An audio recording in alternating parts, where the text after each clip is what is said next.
Hey everyone, Melissa here. It's been kind of a little while since I've done a video, and for no real reason. I have just been busy with a bunch of things and a bunch of life stuff, and still at almost 5 months now doing BookTube. I'm still kind of figuring out my place here on this platform in terms of how often I want to do videos. How much I can fit this in. I mean, this is such a, as we all know, such a time consuming hobby, right? Between, watching everyone's videos and participating in the different events and all of that. But, so anyway, so I'm still around, I'm still here, and I just, you know, thought I would pop in and say hi. Also wanted to do a quick video about the books that I've been reading in May. This has been like a phenomenal reading month for me, and I just thought right now I'm at 6 books that I've read just to tell you about, and we're only halfway through the month. So I thought I better do a May Reads Part 1 while I could. So anyway, first book I read this month was Little Matches, a memoir of grief and life by Maryanne O'Hara. Now this is the story of Maryanne's daughter Caitlin O'Hara, who was born with cystic fibrosis. She was diagnosed when she was 2 years old, and she was, for most of her life, she was very sick, and I think that they eventually knew that she was going to have a lung transplant. But that didn't happen until she was about, she was placed on the waiting list when she was 31, I believe, or 30. Anyway, the way I know the story is that UPMC, which is our medical center here in Pittsburgh, was the only hospital in the country that would agree to transplant Caitlin. And at that time, or maybe even before, Maryanne had started a blog called 9 Lives Notes, and she wrote about the wait for the double lung transplant. They live in Boston, Maryanne and her husband, and they traveled. Maryanne and Caitlin traveled to Pittsburgh to wait out the transplant, thinking it would only be a couple months, but the wait lasted 2.5 years. And so much of this book talks about that time during the wait and as Caitlin became sicker. Unfortunately, Caitlin passed away 2 days after she received her transplant in December 2016. This book, you know, attempts to answer the questions of, what happens afterwards? Like, what is our purpose? What, where are the people who we lose when they die? Where are they at? Is there an afterlife? So this is just, a fantastic book. As you can tell, I tabbed a lot of different places. So it's a memoir about grief, about love, about science, and about faith. Because one of the things that they say in this book is that faith is always a choice, or faith is a choice.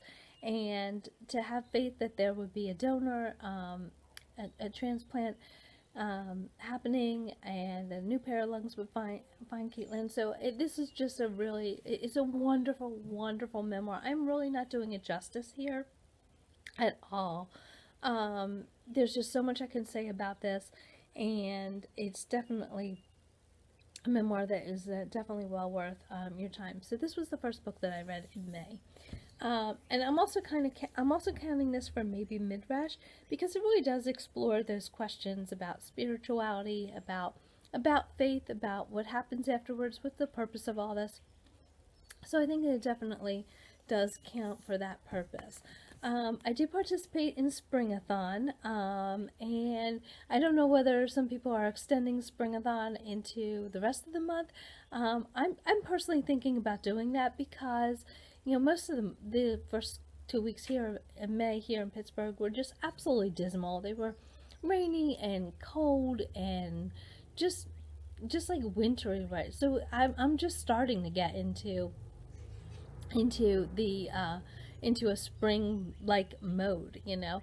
So anyway, but I did participate in this. I read one book for springathon, which is really the only requirement, but I feel like I could read more. I had so many more on my list to read, but and I did film a video actually with all my springathon related books. However, you know, my daughter's in the background, and you know, I didn't think that she would be all that thrilled about that, and so I wound up not even posting it or using it at all. Anyway, but the book that I did read for Springathon is Flow, the Life and Times of Philadelphia's Schuylkill River. This is by Beth Kephart. You've heard me talk about Beth on this channel before, about how wonderful she is as a memoirist and an author. So this is kind of a very different book from Beth. It was it's published, I want to say, in 2007. So this has been on my shelves for a while now. So it tells a story. It tells about the history of Philadelphia's Schuylkill River, and the book is written in very short, like you know, vignettes from the perspective of the actual river. I don't know if you can kind of see this, but that's a picture of the Schuylkill Waterworks. But you know, very short, very brief descriptions. It kind of takes the trajectory from you know, from the very early days before Philadelphia was founded, and into the Revolutionary War, and into the Civil War, and as you know, Philadelphia became you know, become more industrialized, and the changes that happened in the river. So really a very unique perspective. I read this for the home prompt of Springathon, and that mainly because, you know, as most people know, I'm a Philadelphia native, and so it really made me think about the Schuylkill River, which runs through the city in a whole different way. So that's Flow, the Life and Times of Philadelphia's Schuylkill River. So it's a very interesting book. I also read, so I'm also participating in the Asian Readathon, and and I've read 2 poetry collections for that. First one is Obit by Victoria Chang, and the structure of these is really interesting. It focuses on the deaths of her parents, and each entry in this collection is written as an obituary, similar in form to a newspaper obituary, about something that has been lost, or has died as a result of her parents' death. She takes not only the physicality of their loss, but also like the material, you know, things too, like their, you know, what is died, like their car or a clock, or, and just kind of writes about that. So this was a really interesting collection. There is a middle part that I didn't quite get. I have a really hard time with poetry, you guys. I mean, it just really, you know, I enjoy reading it, but it just, you know, somehow I think you know, I think I just need like some sort of book that gives me more of an explanation on what to look for, or how to interpret a poem. And so that's always very hard, but I was glad that I read that. It was very interesting. So another for Asian Readathon is Night Sky with Exit Wounds by Vuong. Vuong, as everyone knows, is the author of On Earth We're Briefly Gorgeous, the best-selling book that everyone has been raving about. And so this is his collection of poems. Um, I'm not sure if this is his first collection or second. I'm not too sure, but they're you know, I think that if you liked On Earth We're Briefly Gorgeous, then you will appreciate the language in these poems. So there is a poem that's written from the perspective of Jackie Kennedy at, at JFK's assassination, called "Of Thee I Sing," which is great. It's a really, really powerful poem. And then he has just some great lines in here. Maybe we pray on our knees because God only listens when we're this close to the devil. And then another one, also from that same poem, which I'm not quite sure what it was, is "You will always remember what you were doing when it hurts the most. And remember, loneliness is still time spent with the world. Here is the room with everyone in it, your dead friends passing through you like wind through a wind chime." So Ocean Vuong, phenomenal author and writer. He really does have a gift for language, and so that was that was the other book that I read for Asian Readathon. Two more to tell you about. I also read Beautiful Things by Hunter Biden. It's really easy to dismiss this as yet another celebrity memoir, another memoir about addiction and drug abuse. This is phenomenal. I mean, this really surprised me with how good it is, how I don't even know the word, but the relationship that he had with his brother Bo, and how close they were and how connected they were, starting from like the accident that killed their mother and their sister. He writes a lot about that connection with Bo, and how the loss of him really was very very profound and very traumatic, and just and even though he had issues with drinking and alcoholism and drugs prior to the loss of Bo, the spiral that came afterwards, and you just sort of think like, it all happened while, or I mean, a lot of this happened while Joe was vice president, and also after office. But he writes, some of the stories that have come out in the press about this book, about stories about him living in seedy motels, about people ripping him off, about not sleeping for like weeks at a time.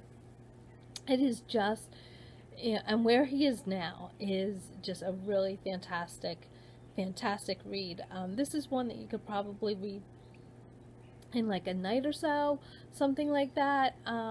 It took me a couple days, but anyway, great book. Highly recommend Beautiful Things by Hunter Biden. And then finally, I am finally finished with A Promised Land by Barack Obama. You've heard me talk about this for the last couple months. I started this on February 19th. Most of this has been an audio book for me, so I gotten the audiobook out from the library and listened to that during my couple days commute a week during to work, and also like while doing errands and whatnot. And this and then it was due back to the library, so I had to obviously return it, and I put myself back on the waiting list for a Promised Land, and that came up probably maybe 3 weeks ago. So I've been listening to it again ever since. So I read a couple chapters of it here and there, but I finally finished A Promised Land by Barack Obama. This has been quite the reading journey. This has gotten a lot of criticism as being too long, very dense, very going into way too many detail, and I completely agree with all that. I was explaining I was talking about this book to my husband, who is, you know, a presidential historian. That's his background, and his concentration, I guess, was on the American presidency. So I was telling him about how, you know, in depth he goes onto different things, and you know, he said, well, you know, that's the professor in him, you know, that's the teacher, and yeah. So I mean, like, you get like the whole backstory and the whole, you know, description of leading up to some of the decisions, and it is fascinating, a lot of this, but it is a long book. It takes us up until the killing of Osama bin Laden. And I have to say that chapter is probably, or that section is probably the best one in the entire book. Like I said, it doesn't come until the end, but it's really, really gripping. I read that part last night, stayed up well past my bedtime reading that. I'm giving this a 3.5, smack in the middle, because, you know, it wasn't a bad book. It was just so long, and I'll be interested to see what the second portion of the memoir is like, whether it's like more personal. I mean, there's certainly some personal anecdotes in this, um, and I would have wanted more of them. And I think that's mainly like the criticism, is that we wanted more of like the personal behind the scenes, their life in the White House, you know, his life with Michelle. Again, we get that, but I think I wanted more of a reflective, more of a, you know, maybe more of a response to events now, which I know this book was not the intent for that to do. Anyway, so I finally finished this, and I'm glad that I'm done with this. So anyway, so that's what I've been reading. I don't really have anything going on at the moment. I am reading Dusk, Night, Dawn on Revival and Courage tonight out here on the deck. But other than that, yeah, so that is what I've been reading in May so far, and we'd love to hear about what you're reading. Like I said, I'm trying to catch up on your videos as best as possible. I'm trying to keep up with this, like, and trying, just like I said, to try to figure out like my place here, and what you know, and what I'm doing. So anyway, and that might mean one video a week. It might mean a video every 2 weeks. I don't know. So anyway, hope you're all doing well, and I will talk to you real soon. Thanks so much, BookTube. See ya. Bye.